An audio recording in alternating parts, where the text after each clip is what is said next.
So for water, where there's no well here, I usually have water in this barrel that's kind of situated up in the trees.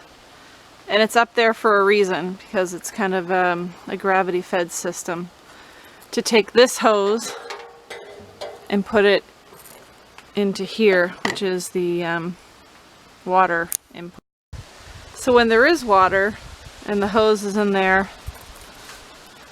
I would just come up here 2 steps up the ladder, and this little valve gets opened up and water flows from this barrel down this hose and into the trailer. But I don't have any water left in that upper barrel, so I'm about to show you how I take my full rain barrel full of water and transfer the water from that up into this one, so that every time I need my tank filled in the camper, I can just come out here, open up that valve, and let gravity do the work. So this barrel and a second one got filled the other day during the hurricane. There were really heavy rains. So this water that goes into the fresh tank is just simply for showering and hand washing only. There's separate water used for brushing teeth, washing dishes, drinking, etc. But the rainwater collection and the water that's just kept in these barrels, like I said, simply hand washing and showering, that's it.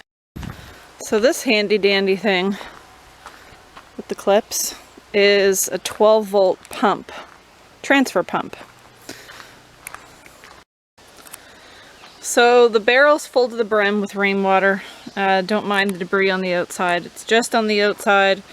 Everything in the barrel is clean. I used a funnel to catch the rainwater from here, and it had a screen inside to keep all the debris out.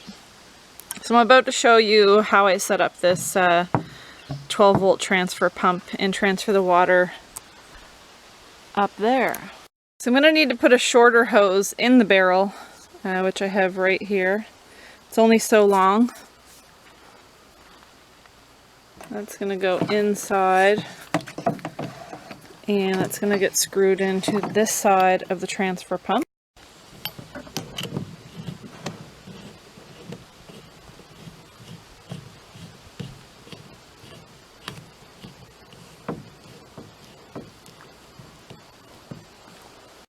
So this next side right here is the output. So obviously the water is going to come from the barrel through the transfer pump and through this hose here, which I'm going to send up to the upper barrel here in a second. So I have my long mess of hose here, and the end of that is going to go up into the opening of the upper barrel. But obviously, in order to do any of that, I'm going to need to hook up that pump to a 12-volt battery, which I'm carting over there right now on a dolly. Okay, so I need to get everything set up, because the minute I set this clamp down on the positive side of this battery, the transfer pump is going to try to transfer water. So I like to hold the hose lower to the ground when I first start the transfer pump, because it's just easier for the water to flow through when it's lower than it is higher. And then once I have a steady stream of water coming out of the hose, then I'll just take it up the ladder and put it in the barrel up there.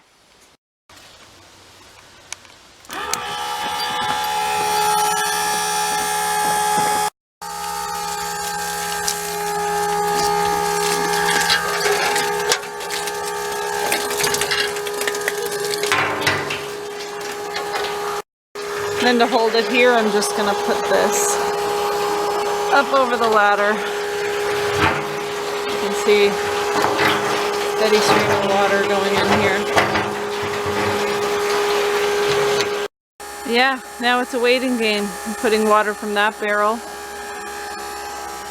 into that one. So now that I know this barrel is partway filled, I'm just going to go ahead and let some of this water into the freshwater tank in the camper.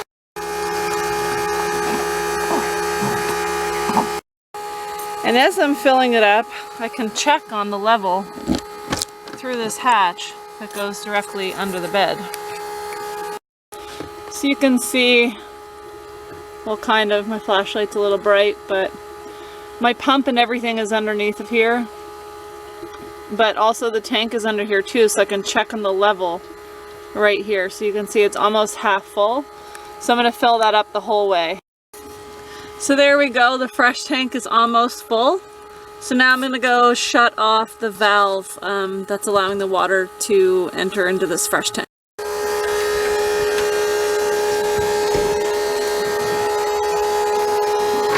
Still have water coming in, still transferring.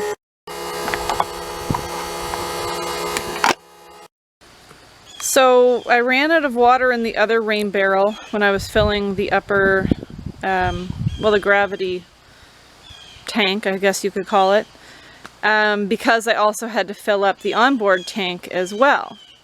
So I have this other full rain barrel from water that was collected from that rain gutter. This one's full too, so thankfully this is a really long water hose, so I just ran it all the way over here, drug my dolly with the battery here. So now I'm going to plug it in here and take some of this water out of this barrel, transfer it to that upper barrel. Here we go.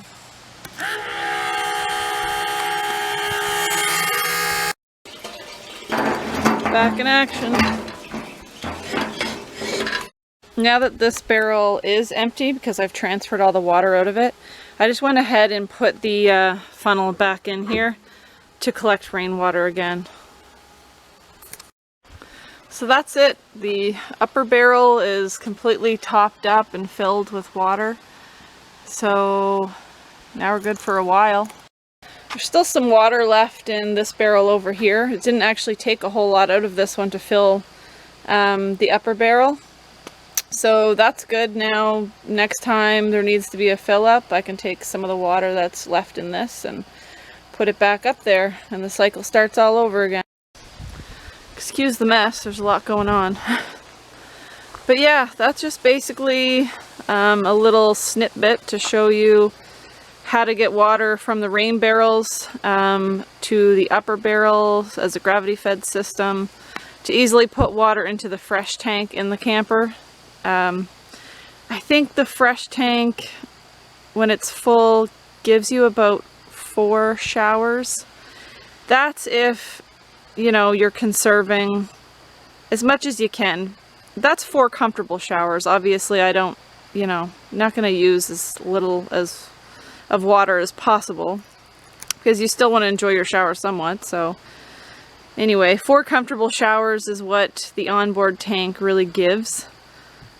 So 1 person showering, that would give you probably close to 2 weeks, because two people showering, that gives you about a week. So with 2 people showering every day, you pretty much get a week or so before having to fill up the upper barrel again with water. 1 person showering, obviously it's double that. You get about 2 weeks before you have to pump more water into the upper barrel. Yeah, because you can fill up the onboard tank with the barrel about 4 times. So if that makes sense. My math sucks, so you do the math. So one might ask what you do when it doesn't rain and you can't get water easily. That's a whole other thing. Basically, there are 2 extra barrels that can just get thrown on the back of the truck and taken elsewhere to get filled up with water. Do have a place to go get water for free, which is great. And then just truck it back and do the exact same thing that I just showed you with the transfer pump. Just that the barrels are on the back of the truck and not sitting here under the trailer. So I hope that gave you a little idea of how you can get water off the grid when you don't have a well. And that's it. Have a good one and see you on the next one. I just wanted to show you in case anyone was interested in that pump. I still have the box. I've actually had this thing for, I don't know, a year, 2 years. but it's a Red Lion, which I'm sure you can get other brands of pumps. But it does say right here, portable 12 volt non-submersible transfer pump. So that's what it looks like. I got this at Home Hardware. I'm in Canada. So if you have a Home Hardware, I'm sure they'll be there. This just shows you the materials you'll need in order to operate one of these pumps. So obviously a 12 volt battery and garden hose, which you would need 2 of them to transfer anything. But yeah, Red Lion.